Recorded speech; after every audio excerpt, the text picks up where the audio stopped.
This morning, you probably ate within an hour of waking up. Maybe cereal, maybe coffee and toast, maybe nothing at all, just a granola bar grabbed on your way out the door. You call it breakfast. You think of it as the most important meal of the day. But here's the strange part. For almost the entire span of human existence, breakfast did not exist. Not as a meal, not as a habit, not even as a word. So what did your ancestors actually eat when they woke up? The real answer is far stranger than anything sitting in your pantry right now. Picture a small group of early humans waking up on the African savanna roughly 2 million years ago.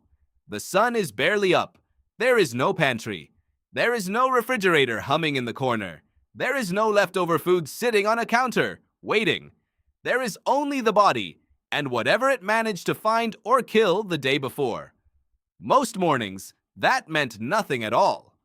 Anthropologist Richard Wrangham, who spent decades studying the diets of early hominins, argues that for most of human evolutionary history, eating was not scheduled around the clock. It was scheduled around opportunity. You ate when food was available. You did not eat when it wasn't. Morning was rarely a guaranteed mealtime. It was the start of a search. Think about that for a second. Your body wakes up every single day expecting food, almost on command. But the body you're living in was shaped by a world where mornings often began empty-handed and sometimes stayed that way for hours. So why does your stomach growl the second you open your eyes? Part of the answer is a hormone called ghrelin. Researchers studying appetite have found that ghrelin rises sharply right before your body expects food, then drops once you eat. Your brain learned this rhythm through repetition, the same way it learns any habit. Eat at 7 every morning for a few weeks, and your body starts producing ghrelin right on schedule, almost like clockwork. That growl doesn't necessarily mean your body needs fuel immediately. Often, it just means your body has been trained to expect it. Change the schedule, and within days, the hunger shifts along with it. That single fact unravels a lot of what you assume about morning hunger. It isn't a fixed biological alarm bolted into your genes. It's a rhythm your body picked up from repetition, the same way your ancestors' bodies picked up rhythms from the rising sun, not from a bowl of cereal. The deeper answer starts with fire. Around 1.5 million years ago, something changed. Early humans began cooking food. Wrangham's research suggests this single shift rewired almost everything about how our species eats. Cooked food is easier to digest. It delivers more calories for less chewing. It meant early humans no longer had to spend nearly every waking hour foraging just to survive. But cooking required time, and time required planning. Suddenly, food wasn't just about catching it. It was about gathering it the day before, storing it overnight, and tending a fire through the dark hours so there was something left to cook by morning. This is where something resembling a first meal starts to take shape. Not breakfast as you know it. Something rougher, something far more practical. Leftover meat from the previous day's hunt, reheated over coals.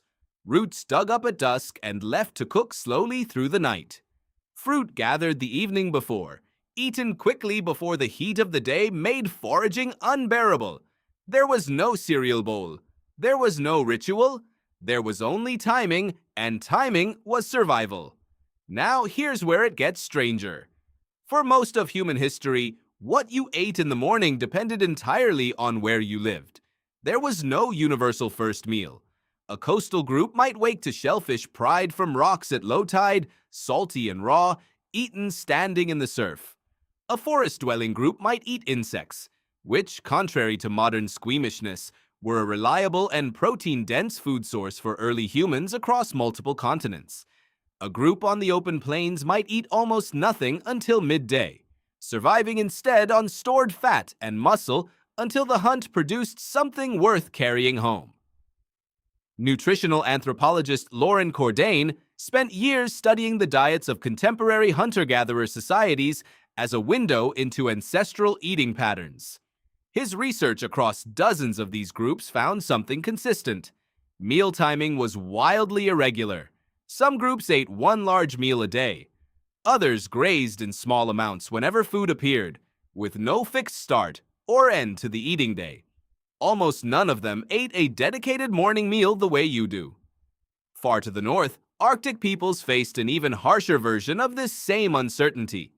In the depths of winter, with almost no daylight to mark a morning at all, meals followed the kill, not the clock.